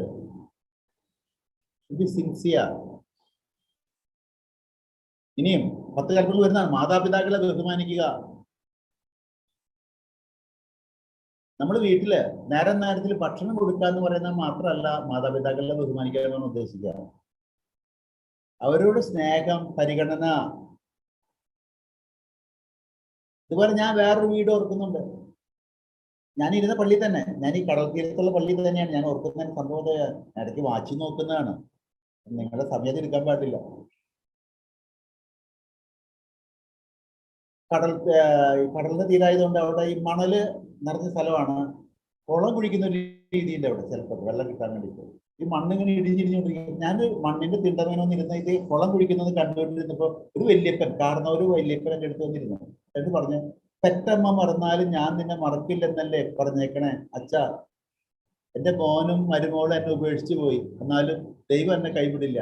ഈ കാണുന്നവര് ഒരു മോനുള്ളോ, ഇടയ്ക്ക് മുറിയിലൊക്കെ തുപ്പും, വയസ്സായി കുറെ. ഇത് മരുമോൾക്ക് പിടിക്കുന്നില്ല. മോനും മരുമോളും വെച്ചും കൂടി അവര് വേറെ വീട് വാടകയ്ക്ക് പോയി. ഈ കാരണവര് തന്നെ അപ്പൊ ഇയാൾക്ക് അത് വിഷമായി. ഈ കാരണവര് എൻ്റെ അടുത്ത് വന്നിരുന്ന് പറയാണ്, പെറ്റമ്മ മറന്നാലും ഞാൻ നിന്നെ മറക്കില്ലെന്നല്ലേ ദൈവം പറഞ്ഞിരിക്കുന്നത്. അപ്പൊ ദൈവം എനിക്ക് കൂട്ടുണ്ട് എന്നൊക്കെ പറഞ്ഞു. ഞാൻ ഓർക്കുന്നു, ഞാനൊരു ദിവസം നടന്നാക്കാൻ പോയി നടന്നിട്ട് ഇവരെ വീട്ടിൽ ചെന്നപ്പോണ്ട് വീട്ടിലൊരു പെണ്ണ് കിടക്കുന്നു. മുറിക്കുള്ളില് ഒരു വീട്ടിൽ വേറെ ആ പെണ്ണുങ്ങളാരില്ലല്ലോ. ഈ വല്യപ്പൻ പറമ്പിൽ എന്നിട്ട് ഒരു അടുപ്പ് കൂട്ടി, പറമ്പിൽ അടുപ്പ് കൂട്ടി ഒരു വലിയ കലം വെച്ച് വെള്ളം ചൂടായിക്കൊണ്ടിരിക്കുന്നു. വല്യപ്പ എന്ന് പറഞ്ഞ് വിളിച്ച വല്യപ്പ ആരാ അകത്ത് കിടക്കുന്നത്, ഇവിടെ ആരാ വേറെ? അവര് വന്നു വെച്ചാ, അവര് വന്നു. അവൾക്ക് കുളിക്കാൻ ഞാൻ വെള്ളം ഉണ്ടാക്കി ചൂടാക്കിക്കൊണ്ടിരിക്കുകയാണ്. സമയം വൈകിയ ഞാൻ ചുരുക്കാണ്. വാദം പിടിച്ചു. വാദരോഗം വന്ന് അപ്പൊ പിന്നെ സഹായം വേണം, ആൾ സഹായം വേണം. വേഗം തറവാട്ടിലേക്ക് വന്നു. മറ്റേ വീട് വാടകയ്ക്ക് എടുത്ത വീടൊക്കെ വിട്ടു. ഇവിടെ വന്ന് കിടപ്പാ. കുളിക്കാൻ വേണ്ടി വെള്ളം ചൂടാക്കിക്കൊണ്ടിരിക്കുന്ന ഈ വല്യപ്പനാ. ഇപ്പൊ തുപ്പിയാലും കുഴപ്പമില്ല, മാതാപിതാക്കളെ വേണം. നമുക്ക് ആവശ്യമുള്ളപ്പോഴല്ല. നമ്മൾ മാതാപിതാക്കളെ ബഹുമാനിക്കണം, സ്നേഹിക്കണം. അവരിൽ പോരായ്മയൊക്കെ ഉണ്ടാവും, ചിലപ്പോൾ തുപ്പിന്നൊക്കെ വരും. പോട്ടെ, നീ നല്ല അടിപൊളിയായിട്ട് പോളിഷ് ചെയ്ത് വീട് കൊണ്ട് നടക്കുമ്പോൾ ചിലപ്പോൾ വരുന്ന കയറി കാർക്കിൽ തുപ്പിക്കും. ഇയാൾ തുടച്ചോ, സാരല്ലല്ലോ, നമുക്കും പ്രായമാവുന്നേ. മാതാപിതാക്കളെ ബഹുമാനിക്കണം, സ്നേഹിക്കണം. അതുപോലെ തന്നെ ഞാൻ ഓർക്കുന്നുണ്ട്, ഒരു വീട്ടില് വടി വെച്ച് ഒരു മരുമോളെ വീഴ്ത്താൻ നോക്കിയിരിക്കാറുന്നവര്. വടി എന്ന് പറഞ്ഞാൽ മുണ്ടമടി, ഇത്ര നീളമുള്ള വടിയുണ്ടല്ലോ, കുത്തി നടക്കാനുള്ള വടിയാണ്. ഇയാൾക്ക് നടക്കാനും പറ്റുന്നില്ല. ഇപ്പൊ വളരെ കട്ടിലേ കിടപ്പാ, കുറെ പ്രായമായി. അവളുടെ ഭർത്താവിന്റെ അപ്പനാ, ഭർത്താവ് ഗൾഫിലെ വടി ചെയ്യുന്നു. അപ്പൊ ഇവളാണെങ്കിൽ ഈ വീടിന്റെ ഒരു സൈഡ് അടുക്കള, ഏറ്റവും അടുത്ത അടുക്കള ഇവിടെ റിസപ്ഷൻ റൂം ഏറ്റവും സൈഡിൽ ഇടനാഴികയുണ്ട്. അതിലൊരു സൈഡിലേക്കുള്ള ഈ വല്യപ്പന്റെ മുറി കിടക്കണ മുറിയിലത്തെ ഡോറുണ്ട്. ഇവള് അടുക്കളയിൽ നിന്ന് കോളിംഗ് ബെല്ല് കേട്ടിട്ട് ആരവിടെ വന്നു നോക്കാൻ വേണ്ടി ഇങ്ങനെ ഓടി സ്പീഡിൽ വരണ നേരത്തെ ഈ വല്യപ്പൻ നിന്നിട്ട് ഒരു വടി അങ്ങോട്ട് വെച്ചു കൊടുക്കും. സ്പീഡിൽ പോണ അവൾ തട്ടി തടഞ്ഞ് വീഴാണ്ട് കണക്കിന് അവൾ പോയി കോളിംഗ് ബെല്ലിൽ ആരടിച്ചെന്ന് നോക്കി അയാളുടെ മറുപടി പറഞ്ഞു തിരിച്ചൊരു വരുമെന്ന് വല്യപ്പനെ മുകളിൽ ഒരു തരപ്പ ചീത്ത പറഞ്ഞ വല്യപ്പൻ. ഈ വല്യപ്പനാണെങ്കിൽ എഴുതിയിറങ്ങാൻ പറ്റില്ല. ഞാൻ ആ വീട്ടിൽ അബദ്ധവശാൽ ഇവനി വാക്കിനെ ചെന്നപ്പോ അവിടെ വീട്ടിലൊന്ന് കയറിയപ്പോ ഇവിടെ എന്ത് പറഞ്ഞ അച്ഛാ ഈ കാർന്നൂര് എന്നെ എന്താ കടി വടി വെച്ച് വീഴ്ത്താൻ നോക്കി അച്ഛാന്നൊക്കെ പറഞ്ഞു ഇവള്. ഞാൻ വലിയപ്പനടുത്ത് പോയി ചോദിച്ചു വലിയപ്പന ഇവള് ഭക്ഷണമൊക്കെ തരുന്നില്ലേ? നേരം ഭക്ഷണം തരുന്നുണ്ട്. വലിയപ്പനെ വടി വെച്ച് വീഴ്ത്താൻ പോയി എന്നൊക്കെ പറഞ്ഞായിരുന്നു. അപ്പൊ ഈ വല്യപ്പ പറഞ്ഞ കാര്യം ഞാൻ കുറെ ആൾക്കാരോട് പറഞ്ഞിട്ട് ഈ ലോകത്തിൽ ഈ വല്യപ്പനോട് പറയാണ് അച്ഛാ നേരം വെളുത്ത വൈകുന്നേരം അവൾ ഇങ്ങനെ കിടക്കുക പുറത്തില്ല. വൈകുന്നേരമായ നേരം വെളുക്കോളം ഇങ്ങനെ കിടക്കുക പുറത്തില്ല. കാര്യം മരുമോള് നേരത്തിന് ഭക്ഷണമൊക്കെ തരും. അവള് പറഞ്ഞത് സത്യാ. പക്ഷെ അച്ഛാ പിന്നെ ഒരു മനുഷ്യൻ പിള്ളേരോ അവൾ ഒരാൾ ഈ ഭാഗത്തേക്ക് തിരിഞ്ഞു നോക്കില്ല. ഒരു മനുഷ്യന്റെ സംസാരം കേൾക്കാൻ പറ്റത്തില്ല. ഞാൻ വടി വെച്ച് വീഴ്ത്താൻ നോക്കിയെന്ന് പറഞ്ഞു ശരിയാ. പക്ഷെ അവള് തിരിച്ചു വന്നാണ് കുറെ ചീത്ത പറഞ്ഞു വെച്ചാ ചീത്ത ഒരു മനുഷ്യന്റെ സംസാരം കേൾക്കാലോ ഉണ്ടോ? വടി വെച്ച് മരുമോളെ വരുത്തി ചീത്ത പറയിപ്പിച്ച് മനുഷ്യന്റെ സംസാരം കേൾക്കാൻ ഇടവരുത്തുന്നവർ കാരണവര് ഒന്ന് ചിന്തിച്ചു നോക്കിയേ. നേരം വെളുത്ത വൈകുന്നേരം ആവുന്നവരാണ് കിടക്കേ. വൈകുന്നേരമായി നേരം എടുക്കുന്ന കിടക്ക് ഉറക്കില്ല. ഒരു മനുഷ്യന് വന്നൊരു വാക്ക് മിണ്ടുന്നില്ല. മാതാപിതാക്കളെ ബഹുമാനിക്കണം. മാതാപിതാക്കളെ ബഹുമാനിക്കാത്തവന്റെ കണ്ണുകൾ മലങ്കാക്കുകൾ കൊത്തിപ്പറിക്കണമെന്ന് തിരുവചനമുണ്ട്. ശ്രദ്ധിക്കാം. കർത്താവിന്റെ ദിവസം പരിശുദ്ധമായി ആചരിക്കണം. ബൈബിൾ വായിക്കണം. കുർബാനയിൽ പങ്കുചേരണം സജീവമായിട്ട്. ഇപ്പോ ഓൺലൈൻ ആണെങ്കിൽ കൊറോണ കാരണം ഓൺലൈൻ ആണെങ്കിൽ ഓൺലൈനിലൂടെയെങ്കിലും നമ്മൾ ആത്മന ഈശോയെ സ്വീകരിക്കാൻ ഒരുങ്ങണം. കർത്താവിന്റെ നാമം വൃഥാ പ്രയോഗിക്കരുത്.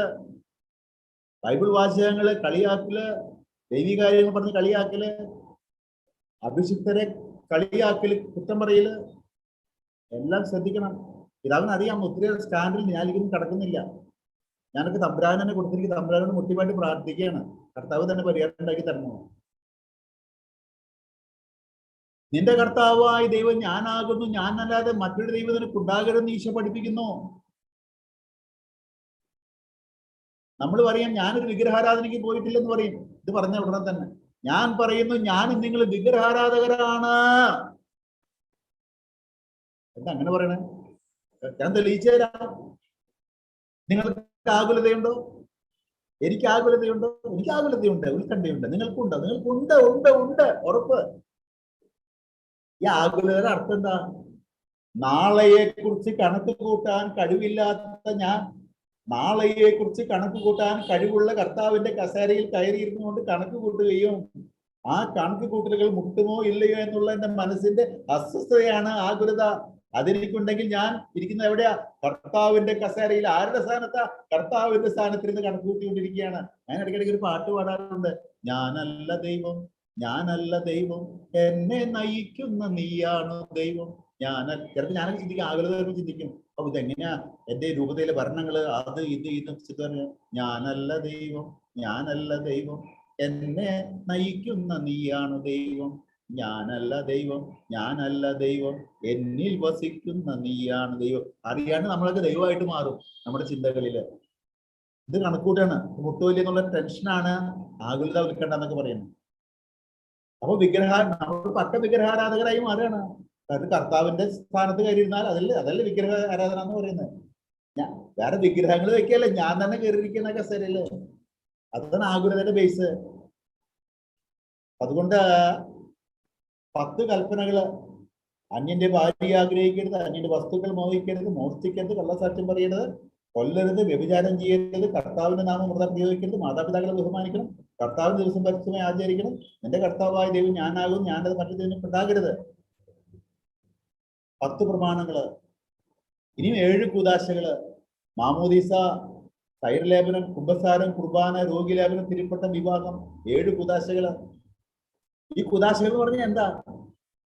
ഈശോ പാടുപീഡകൾ സഹിച്ച് കുരിശിൽ മരിച്ചുകൊണ്ട് ഒരു വാട്ടർ ടാങ്കിന് ജലസംഭരണിക്ക് രൂപം കൊടുത്തിരിക്കുകയാണ് കാൽവരിക്കുന്നതിന് നെറുകയില്. അവിടെ നിന്നൊരു വലിയ ടണല് താഴേക്ക് ഇറക്കിയിട്ടുണ്ട്. അതിന്റെ അറ്റത്ത് താഴെ 7 ടാപ്പുകൾ ഘടിപ്പിച്ചിട്ടുണ്ട്. കർത്താവ് പാടുപീഡകൾ സഹിച്ച് ചോര ചിന്തി മരിച്ച് ഈ ജലസംഭരണിയില് ദൈവാനുഗ്രഹ ജലം സംഭരിച്ചു വെച്ചിരിക്കുകയാണ്. കാലാകാലത്തോളം വേണ്ട ആളുകൾക്ക് മതിയാവോളം കുടിക്കാനുള്ള വെള്ളം അവിടുന്ന് കത്തോലിക്ക സഭയാകുന്ന ടണലിറക്കിയിരിക്കുന്നു, വെള്ളം താഴേക്ക് ഇറങ്ങി വരാനായിട്ട്. അതിനറ്റത്ത് 7 ടാപ്പുകൾ ഘടിപ്പിച്ചിരിക്കുന്ന 7 കുദാശകള്. ഞാൻ ഇത്ര ചെയ്യേണ്ടു, ഈ ടാപ്പുകളുടെ അരിയിലേക്ക് ചെല്ലുക, ടാപ്പ് തുറക്കുക, വെള്ളം എടുക്കുക, കുടിക്കുക, അത്രേ ചെയ്യാനുള്ളൂ. എത്ര ഈസി ആയിട്ട് തമ്പുരാൻ പ്ലാൻ ചെയ്തിരിക്കുന്നു. ഞാൻ ഈ കൗദാശി ജീവിതം നയിക്കുന്നവനായിരിക്കണം. എന്റെ തലയിൽ മാമോദീസ വെള്ളം ഒഴിച്ചില്ലേ? യേശുവിനോടുകൂടി പാപത്തിന് മരിച്ച് ഉത്തിതനായ യേശുവിനോടുകൂടി പുതിയ ജീവിതത്തിലേക്ക് പ്രവേശിക്കുന്നതിനാണ് സൂചിപ്പിക്കുക. ആ പുതിയ ജീവിതം നയിക്കാനായിട്ട്, പാപക്കടപ്പുറലാത്ത ജീവിതം നയിക്കാനായിട്ട് പരിശുദ്ധ അമ്മയുടെ ജന്മതിരുനാൾ ദിനത്തില് അമ്മ എനിക്ക് വേണ്ടി മാധ്യസ്ഥം വഹിക്കും. ഞാൻ അമ്മയോട് സഹകരിക്കണം, അമ്മയുടെ മാധ്യസ്ഥ അയച്ച് പ്രാർത്ഥിക്കണം. ഇതാ ചുരുക്കാണ്. കൗദാശി ജീവിതം നയിക്കലാണ് ക്രൈസ്തവന്റെ അടിസ്ഥാന കടമ. ഈ 10 കൽപ്പനകളും 7 കുദാശകളും വിശ്വാസ പ്രമാണവും ഈശോ പഠിപ്പിച്ച് സ്വർഗസ്ഥനായ പിതാവേ എന്ന പ്രാർത്ഥനയും അടിസ്ഥാനമാക്കിക്കൊണ്ട് പരിശുദ്ധ അമ്മയെ പോലെ നല്ലൊരു ക്രൈസ്തവ ജീവിതം നയിക്കാനായിട്ട് വേണ്ട കൃപ നൽകണമേ എന്ന് മാതാവിന്റെ ഈ ജനതിരുനാൾ ദിനത്തില് പരിശുദ്ധ അമ്മയോട് തന്നെ നമുക്ക് മുഖ്യമായിട്ട് പ്രാർത്ഥിക്കാം. നമുക്കൊരു നിമിഷം പ്രാർത്ഥനയിൽ ചെലവഴിക്കാം. അമ്മേ മാതാവേ, ഈ കൂട്ടായ്മയിൽ പങ്കുചേരുന്ന എല്ലാ മക്കളെയും അമ്മയുടെ മാധ്യസ്ഥ ഞാൻ കൃത്യമായിട്ട് സമർപ്പിക്കുന്നു. ഈ ശുശ്രൂഷയിൽ പങ്കുചേരുന്ന, ഓൺലൈനിലൂടെ പങ്കുചേരുന്ന എല്ലാ മക്കളെയും അമ്മയുടെ മാധ്യസ്ഥ ഞാൻ സമർപ്പിക്കുന്നു. കത്തോലിക്ക സഭയുടെ മതബോധന ഗ്രന്ഥമാണല്ലോ ഞങ്ങൾ കൃത്യമായിട്ട് എന്താണ് ഈശോ ആഗ്രഹിക്കുന്ന കാര്യങ്ങളെന്ന് മനസ്സിലാക്കി തരിക. ബൈബിളും സഭയുടെ ദൈവിക പാരമ്പര്യങ്ങളും വഴിയായി നിന്റെ സുതന്റെ പഠനങ്ങള് തലമുറയായി കൈമാറിതാ ഞങ്ങളുടെ കയ്യിലേക്ക് കിട്ടിയിരിക്കുന്നു. ഈ വിശ്വാസം ജീവിക്കാനും വരും തലമുറയ്ക്ക് കൈമാറാനും ഞങ്ങൾക്ക് കടമയുണ്ട്.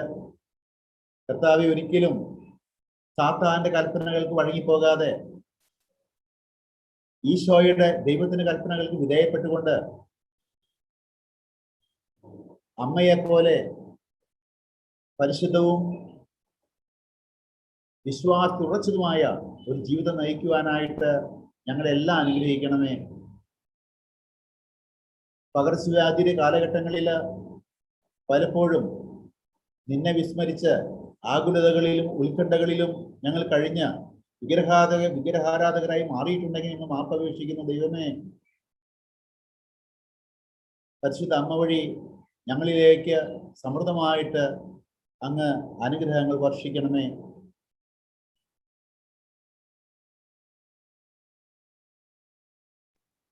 ഈശോ പഠിപ്പിച്ച പ്രാർത്ഥന ഞങ്ങൾ എല്ലാവരും കൂടി ഒരുമിച്ചിപ്പോൾ ഏറ്റുചൊല്ലുന്നു. സ്വർഗസ്ഥനായ ഞങ്ങളുടെ പിതാവേ, അങ്ങയുടെ നാമം പൂജിതമാകണമേ, അങ്ങയുടെ രാജ്യം വരണമേ, അങ്ങയുടെ തിരുമനസ്സ് സ്വർഗ്ഗത്തിലെ പോലെ ഭൂമിയിലുമാകണമേ. നിങ്ങൾക്ക് തരണമേ. ഞങ്ങളോട് തെറ്റ് ചെയ്യുന്നവരോട് ഞങ്ങൾ ക്ഷമിക്കുന്നത് പോലെ ഞങ്ങളുടെ തെറ്റുകളെ ക്ഷമിക്കണമേ.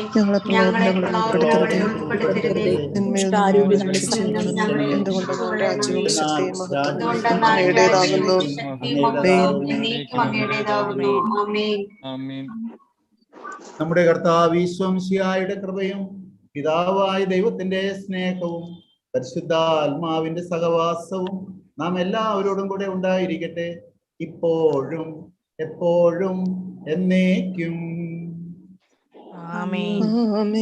മിശിഹായ്ക്കും സ്തുതിയായിരിക്കട്ടെ. പിതാവേ, താങ്ക് യു പിതാവേ. ഇന്ന് അമ്മയുടെ ജന്മദിനത്തില് അമ്മ നമുക്ക് നൽകിയ ഒരു സമ്മാനമാണ് പിതാവിന്റെ വചന സന്ദേശം. സഭയെ കുറിച്ച് കൂടുതലായിട്ട് അറിയാനും ഒരു ക്രൈസ്തവന്റെ അടിസ്ഥാന 4 കല്ലുകളെ കുറിച്ച്, വിശ്വാസ പ്രമാണം, സ്വർഗസ്ഥനായ പിതാവ് 10 കൽപ്പനകള്, 7 കുദാശകള്, അതിലൂടെയൊക്കെ ഒരു വിശ്വാസിക്ക് ലഭിക്കുന്ന കൃപാവരങ്ങളെ കുറിച്ച് കൂടുതൽ ആഴത്തില് മനസ്സിലാക്കാൻ സാധിച്ചു. ഏറ്റവും മനസ്സിൽ തറച്ച ഒരു കാര്യമാണ്, നമ്മളൊക്കെ 1-ാം പ്രമാണ ലംഘകരാണ്. കാരണം നമുക്ക് എപ്പോഴും എത്ര പ്രാർത്ഥിച്ചാലും ഒത്തിരി അസ്വസ്ഥയും അല്ലെങ്കിൽ ഉത്കണ്ഠയും ഉള്ളവരാണ്. അപ്പോ നമ്മൾ ആ സ്ഥാനത്ത്, ദൈവത്തിന്റെ സ്ഥാനത്താണ് ആ സമയത്തൊക്കെ കയറിയിരിക്കുന്നത് എന്നുള്ള വലിയൊരു ബോധ്യം ലഭിച്ചു. പിതാവിനെ കുറിച്ച് പറഞ്ഞാൽ, ജന്മം കൊണ്ട് ഞാൻ ഇരിഞ്ഞാലക്കുട എടവാങ്കാമാണ്. അപ്പോ ഞങ്ങൾക്ക് സെബാസ്റ്റ്യൻ പള്ളിപ്പറമ്പിൽ പിതാവ് എന്ന് പറയുന്നേക്കാളും കൂടുതൽ വഴങ്ങാൻ ഞങ്ങളുടെ ജോബിച്ചെന്നാണ് ഞങ്ങൾ പറയാ. ഞങ്ങളുടെ വികാരിയച്ഛനായിരുന്നു, മോൺസിനോറായിരുന്നു. അപ്പോഴൊക്കെ പിതാവ് നേരത്തെ പറഞ്ഞ പോലെ ഓരോ കേരളത്തിലെ 2ാമത്തെ വലിയ ഇടവകയാണ്. 3000-ൽ പരം 3500ഓളം കുടുംബങ്ങളുള്ള ഒരു ഇടവകയാണ് ഇരിഞ്ഞാലക്കുട ഇടവക സെന്റ് തോമസ് കത്തീഡ്രല്. അതിലെ ഓരോ വീടുകളിലേക്കും നടന്നാണ് പിതാവ് വീടുകളിലേക്ക് വരിക. അതിലെ ഓരോ കുടുംബത്തിലെ ഓരോ വ്യക്തികളെ കുറിച്ച്, അവരുടെ പേര് വരെ പിതാവിനെ അറിയാം.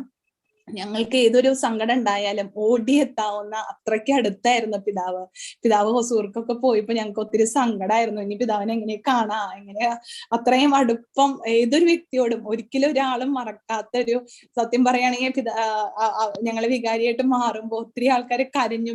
ഇനിയും 3 വർഷം കൂടെ ഇരിക്കണമെന്ന് വാശി പിടിച്ചിരുന്ന ഒരു അവസ്ഥയ്ക്കായിരുന്നു. അത്രയ്ക്ക് ഹൃദയങ്ങളെ കീഴടക്കിയ ഒരു വൈദികനായിരുന്നു. ഇടയൻ എന്ന ആ ഒരു പദത്തിന് ഏറ്റവും യോഗ്യനാണ് ഞങ്ങളുടെ പിതാവ്. ഇരിഞ്ഞാലക്കുടക്കാരുടെ സ്വകാര്യ അഹങ്കാരാണ് പിതാവ്. അപ്പോ ഇന്ന് ഈ ഒരു ദിവസത്തില് പിതാവിന് ഒത്തിരി തിരക്കുകൾ ഉണ്ടായാലും ഏറ്റവും സന്തോഷത്തോടെ വന്ന് പിതാവ് നമുക്ക് വേണ്ടി 1 മണിക്കൂർ നേരം തിരുസഭയെ കുറിച്ചൊക്കെ ആഴത്തിൽ മനസ്സിലാക്കി തന്നോർത്ത്, സഭ ഒത്തിരി അവസ്ഥയിലൂടെ കടന്നു പോകുമ്പോൾ വിശ്വാസം ത്യജിക്കുന്ന ഒത്തിരി മേഖലയിലൂടെ ഒക്കെ ഓരോ മക്കളും കടന്നു പോകുമ്പോൾ തിരുസഭയെ കുറിച്ച്, തിരുസഭയിലായിരിക്കുന്നതിന്റെ അവസ്ഥകളെ കുറിച്ച് ഒത്തിരി ബോധ്യങ്ങൾ നൽകി. പിതാവിന് ഒത്തിരി നന്ദി പറയുന്നു. ഡിവിന മിസ്റ്റിക്കോഡിയ മിനിസ്ട്രിയുടെ പേരിലും, രക്ഷാധികാരികളായ ചക്കാലക്കൽ പിതാവിന്റെയും ആന്റണി ചെറിയത്ത് പിതാവിന്റെ പേരിലും, കോർഡിനേറ്ററായ പ്രിൻസ് സെബാസ്റ്റ്യൻ ബ്രദറിന്റെയും ഡോക്ടർ ജോഷി ജോസഫ് ബ്രദറിന്റെയും പേരിലും, വാരിയേഴ്സിന്റെ കൂട്ടായ്മയുടെ എനിമേറ്ററായ റോസസിന്റെ പേരിലും പിതാവിന് ഒത്തിരി നന്ദി പറയുന്നു. താങ്ക് യു പിതാവേ. Thank you. നല്ല വാക്കുകൾ പ്രത്യേകം നന്ദിയുണ്ട്. Thank you. പ്രാർത്ഥന പ്രത്യേകം ഓർക്കണേ. തീർച്ചയായിട്ടും പിതാവേ. പ്രാർത്ഥിക്കാം പിതാവേ.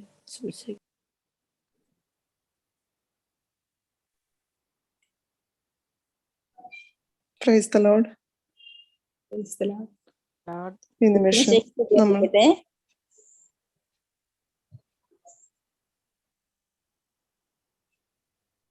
Praise the Lord. കേൾക്കാൻ തരുന്നു. ഈ നിമിഷം നമ്മെ ഓരോരുത്തരെയും ദൈവത്തിന്റെ മഹാകരുണയിലേക്ക് താഴ്ത്തി സമർപ്പിക്കാം.